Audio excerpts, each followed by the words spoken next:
श्रीपुरुषोत्तमसहस्रनामस्तोत्रम् विनियोगः। पुराणपुरुषो विष्णुः पुरुषोत्तम उच्यते।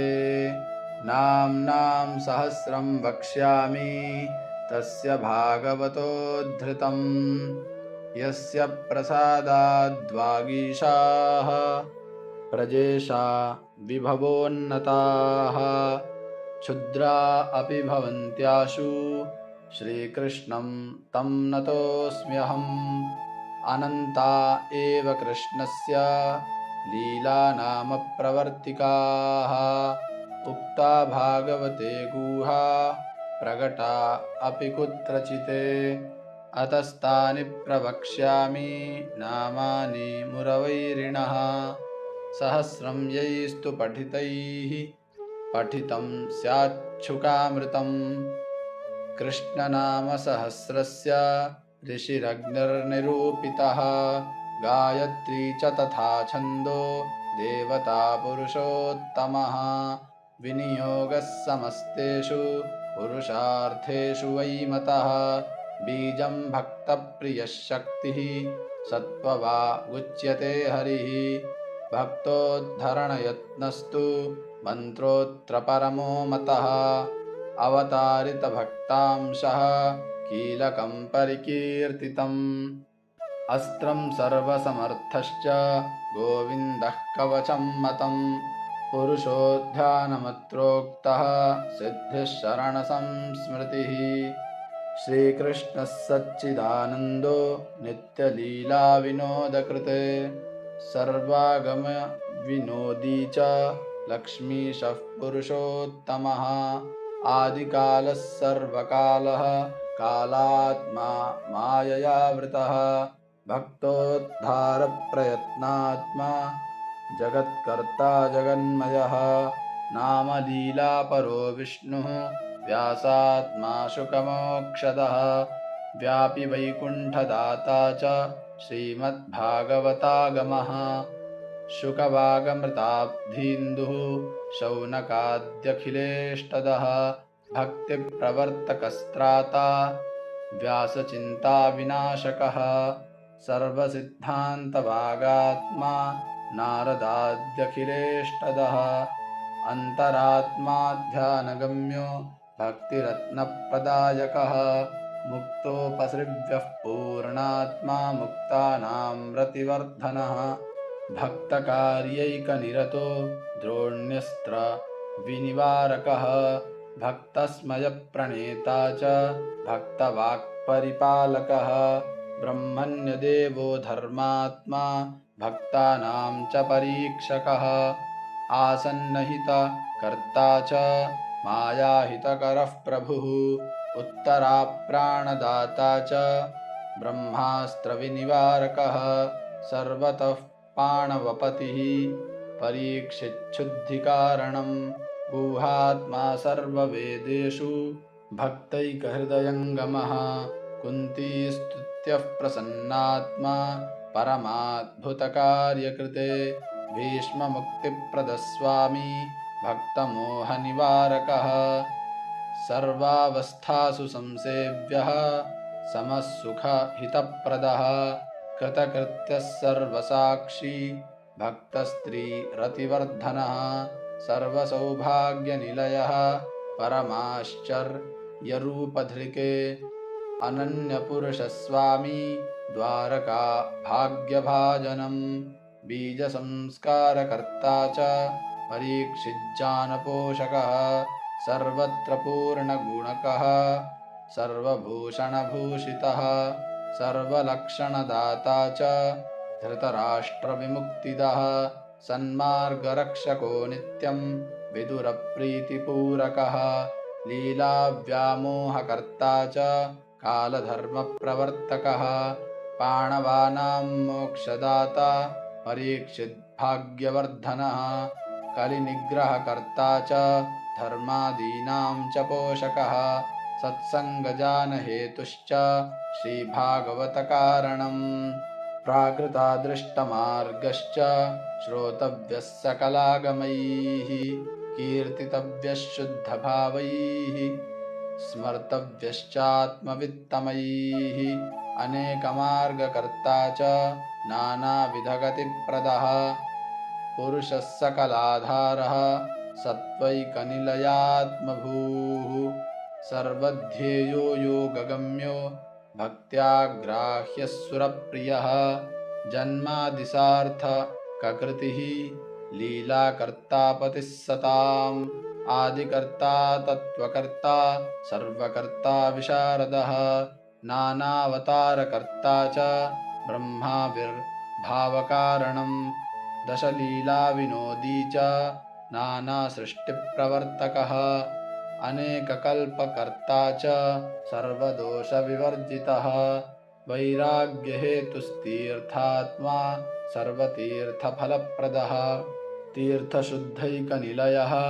स्वमार्गपरिपोषकः तीर्थकीर्तिर्भक्तगम्यो भक्तानुशयकार्यकृते भक्ततुल्यः सर्वतुल्यः स्वेच्छा सर्वप्रवर्तकः गुणातीतो नवद्यात्मा सर्गलीलाप्रवर्तकः साक्षात् सर्वजगत्कर्ता महदादिप्रवर्तकः मायाप्रवर्तकः साक्षी मायारति विवर्धनः आकाशात्मा चतुर्मूर्तिः चतुर्धा भूतभावनः रजः प्रवर्तको ब्रह्मा मरीच्यादि पितामहः वेदकर्ता यज्ञकर्ता सर्वकर्ता मितात्मकः अनेकसृष्टिकर्ता च दशधा सृष्टिकारकः यज्ञाङ्गो यज्ञवाराहो भूधरो भूमिपालकः सेतुर्विधरणो जयित्रो हिरण्याक्षान्तकः सुरः दितिकश्यपकामैक हेतुसृष्टिप्रवर्तकः देवाभयप्रदाता च वैकुण्ठाधिपतिर्महान् सर्वगर्वप्रहारी च सनकाद्यखिलार्थदः सर्वाश्वासनकर्ता च भक्ततुल्याहवप्रदः काललक्षणहेतुश्च सर्वार्थज्ञापकः परः भक्तोन्नतिकरः सर्वप्रकारसुखदायकः नानायुद्धप्रहरणो ब्रह्मशापविमोचकः पुष्टिसर्गप्रणेता च गुणसृष्टिप्रवर्तकः कर्दमेष्टप्रदाता च देवहूत्यखिलार्थदः शुक्लनारायणः सत्य कालधर्मप्रवर्तकः ज्ञानावतारः शान्तात्मा कपिलः कालनाशकः त्रिगुणाधिपतिः सांख्य शास्त्रकर्ता विशारदः सर्गदूषणहारी च पुष्टिमोक्षप्रवर्तकः लौकिकानन्ददाता च ब्रह्मानन्दप्रवर्तकः भक्तिसिद्धान्तवक्ता च सगुणज्ञानदीपकः आत्मप्रदः पूर्णकामो योगात्मा योगभावितः जीवन्मुक्तिप्रदः श्रीमान् अन्यभक्तिप्रवर्तकः कालसामर्थ्यदाता च कालदोषनिवारकः गर्भोत्तमज्ञानदाता कर्ममार्गनियामकः सर्वमार्गनिराकर्ता भक्तिमार्गैकपोषकः सिद्धिहेतुः सर्वहेतुः सर्वाश्चर्यैककारणं चेतनाचेतनपतिः समुद्रपरिपूजितः सांख्याचार्यस्तु तस्सिद्धः पूजितः सर्वपूजितः विसर्गकर्ता सर्वेशः कोटिसूर्यसमप्रभः अनन्तगुणगम्भीरो महापुरुषपूजितः अनन्तसुखदाता च ब्रह्मकोटिप्रजापतिः सुधाकोटिस्वास्थ्यहेतुः कामधुक्कोटिकामदः समुद्रकोटिगम्भीरः तीर्थकोटिसमाह्वयः सुमेरुकोटिनिष्कम्पः कोटिब्रह्माण्डविग्रहः कोट्यश्वमेधवापन्नो वायुकोटिमहाबलः कोटीन्दुजगदानन्दी शिवकोटिप्रसादकृते सर्वसद्गुणमाहात्म्यः सर्वसद्गुणभाजनं मन्वादि प्रेरको धर्मो यज्ञनारायणः परः आकूति सूनुर्देवेन्द्रो रुचिजन्माभयप्रदः दक्षिणापतिरोजस्वी क्रियाशक्तिः परायणः दत्तात्रेयो योगपतिः योगमार्गप्रवर्तकः अनसूयागर्भरत्न मृषिवंशविवर्धनः गुणत्रयविभागज्ञः चतुर्वर्गविशारदः नारायणो धर्मसूनुः मूर्तिपुण्ययशस्करः सहस्रकवचच्छेदी तपस्सारो नरप्रियः विश्वानन्दप्रदः कर्म साक्षी भारतपूजितः अनन्ताद्भुतमाहात्म्यो बदरीस्थानभूषणं जितकामो जितक्रोधो जितसङ्गो जितेन्द्रियः उर्वशी प्रभवस्वर्ग सुखदायी स्थितिप्रदः अमानीमानदो गोप्ता भगवच्छास्त्रबोधकः ब्रह्मादिवन्द्यो हंसश्रीः मायावैभवकारणं विविधानन्तसर्गात्मा विश्वपूरणतत्परः यज्ञजीवनहेतुश्च यज्ञस्वामीष्टबोधकः नानासिद्धान्तगम्यश्च सप्ततन्तुश्च षड्गुणः प्रतिसर्गजगत्कर्ता नानालीलाविशारदः ध्रुवप्रियो ध्रुवस्वामी चिन्तिताधिकदायकः दुर्लभानन्तफलदो दयानिधिरहमित्रः अङ्गस्वामी कृपासारो वैन्यो भूमिनियामकः भूमिदोग्धा प्रजाप्राण पालनैकपरायणः यशोदाता ज्ञानदाता सर्वधर्मप्रदर्शकः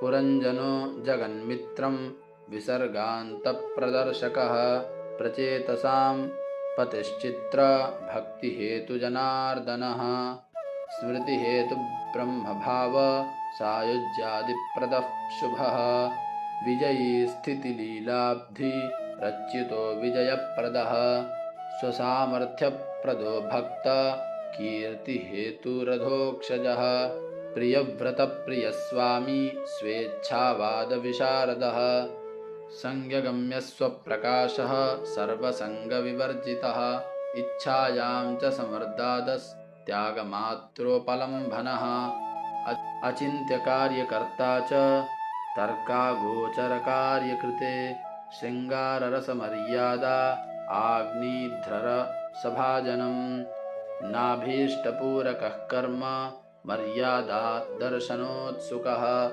सर्वरूपोद्भूततमो मर्यादा पुरुषोत्तमः सर्वरूपेषु सत्यात्मा कालसाक्षी शशिप्रभः मेरुदेवी व्रतफल वृषभो भगलक्षणः जगत्सन्तर्पको मेघ रूपी देवेन्द्रदर्पः जयन्ती पतिरत्यन्त प्रमाणा शेषलौकिकः शतधान्यस्तभूतात्मा शतानन्दो गुणप्रसूः वैष्णवोत्पादनपरः सर्वधर्मोपदेशकः परहंसक्रियागोप्ता योगचर्याप्रदर्शकः चतुर्थाश्रमनिर्णेता सदानन्दशरीरवान् प्रदर्शितान्यधर्मश्च भरतस्वाम्यपारकृते यथावत्कर्मकर्ता च सङ्गानिष्टप्रदर्शकः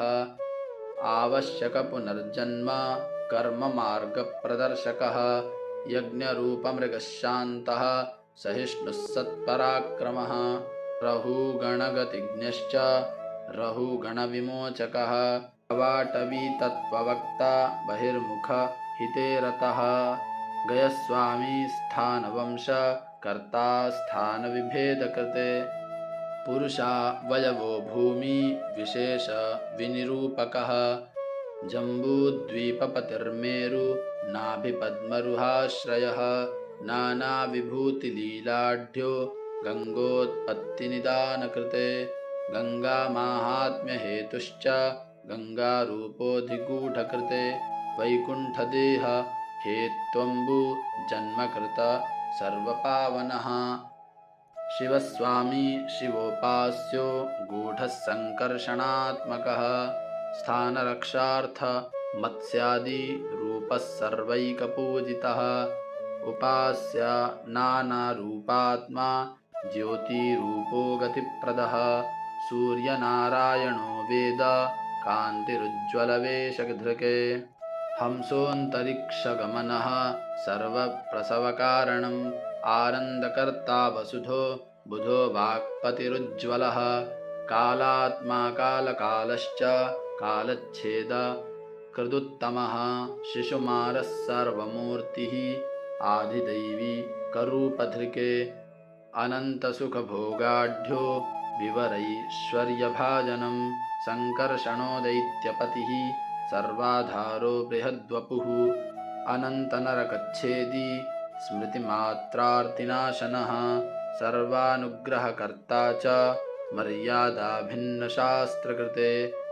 कालान्तकभयच्छेदी नाम सामर्थ्यरूपधृके उद्धारानर्हगोप्त्रात्मा नामादिप्रेरकोत्तमः अजामिलमहादुष्टमोचकोऽधविमोचकः धर्मवक्ता क्लिष्टवक्ता विष्णुधर्मस्वरूपधृके सन्मार्गप्रेरको धर्ता त्यागहेतुरधोक्षजः वैकुण्ठपुरनेता च दाससंवृद्धिकारकः दक्षप्रसादकृद्धंस गुह्यस्तुतिविभावनः स्वाभिप्रायप्रवक्ता च मुक्तजीवप्रसूतिकृते नारदप्रेरणात्मा च हर्यश्वब्रह्मभावनः गूढार्थज्ञापनः सर्वमोक्षानन्दप्रतिष्ठितः पुष्टिप्ररोहहेतुश्च दासैकज्ञातहृद्गतः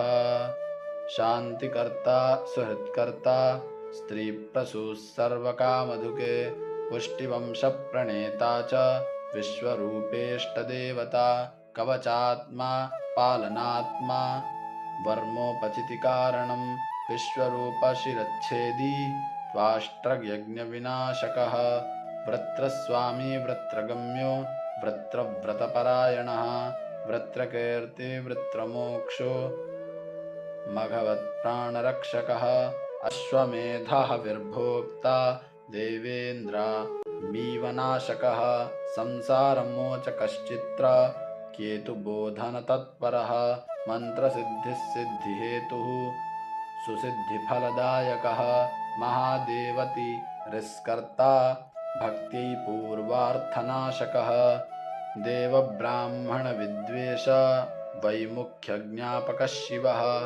आदित्यो दैत्यराजश्च महत्पतिरचिन्त्यकृते मरुतां भेदकस्त्राता व्रतात्मा पुंप्रसूतिकृते कर्मात्मा वासनात्मा च ऊतिलीलापरायणः समदैत्यसुरस्वात्मा वैषम्यज्ञानसंश्रयः देहाद्युपाधिरहितः सर्वज्ञः सर्वहेतुविदे ब्रह्मवाक्स्थापनपरस्वजन्मा वादिकार्यकृते सदसद्वासनाहेतु स्त्रिसत्यो भक्तमोचकः हिरण्यकशिपुद्वेषी प्रविष्टात्मातिभीषणः शान्तिज्ञानादिहेतुश्च प्रह्लादोत्पत्तिकारणं दैत्यसिद्धान्तसद्वक्ता तपःसार उदारधीः दैत्यसिद्धान्तसद्वक्ता तपःसार उदारधीः दैत्यहेतुप्रकटनो भक्तिचिह्नप्रकाशकः सद्वेषहेतुः सद्वेष वासनात्मा निरन्तरः नैष्ठुर्यसीमा प्रह्लाद वत्सलः सङ्गदोषः महानुभावः साकारः सर्वाकारः प्रमाणभूः स्तम्भप्रसूतिर्निर्हरिर्नृसिंहो भीमविक्रमः विकटास्योललज्जिह्वो नखशस्त्रोजवोत्कटः हिरण्यकशिपुच्छेदी क्रूरदैत्यनिवारकः सिंहासनस्थः क्रोधात्मा लक्ष्मीभयविवर्धनः ब्रह्माद्यत्यन्तभयभूरपूर्वाचिन्त्यरूपधृके भक्तैकशान्तहृदयो भक्तस्तुत्यस्तुतिप्रियः भक्ताङ्गलेहनोद्धूता क्रोधपुञ्जः प्रशान्तधीः स्मृतिमात्रभयत्राता ब्रह्मबुद्धिप्रदायकः गोरूपधार्यमृतपाः शिवकीर्तिविवर्धनः धर्मात्मा सर्वकर्मात्मा विशेषात्मा समप्रभुः संसारमग्नस्वोद्धर्ता सन्मार्गाखिलतत्त्ववाक्। ॐ श्रीपुरुषोत्तमसहस्रनामस्तोत्रं सम्पूर्णम्। आज हमने पुरुषोत्तम सहस्रनाम स्तोत्र का पाठ संपन्न किया। पुरुषोत्तम मास में इसका नित्य श्रवण या पठन स्वयं भगवान नारायण की सेवा के समान है। शास्त्रों का वचन है कि जो मनुष्य इस मास में प्रतिदिन एकाग्रचित्त होकर पुरुषोत्तम नाम का जप करता है, उसके लिए इस संसार में कुछ भी अप्राप्य नहीं है। यदि आप इसे नित्य अपने जीवन का हिस्सा बनाते हैं तो यह आपकी चेतना को शुद्ध करता है और आपको प्रभु के चरणों के निकट लाता है। मैं आशा करता हूँ कि यह स्तोत्र आपके जीवन में सकारात्मक ऊर्जा और प्रभु की असीम कृपा लेकर आए। अगर आपको यह पाठ पसंद आया तो इसे अपने परिजनों के साथ साझा करें ताकि वे भी इस मास के पुण्य लाभ से वंचित न रहें। अगले पाठ में हम फिर मिलेंगे। भगवान पुरुषोत्तम आप सभी का कल्याण करें।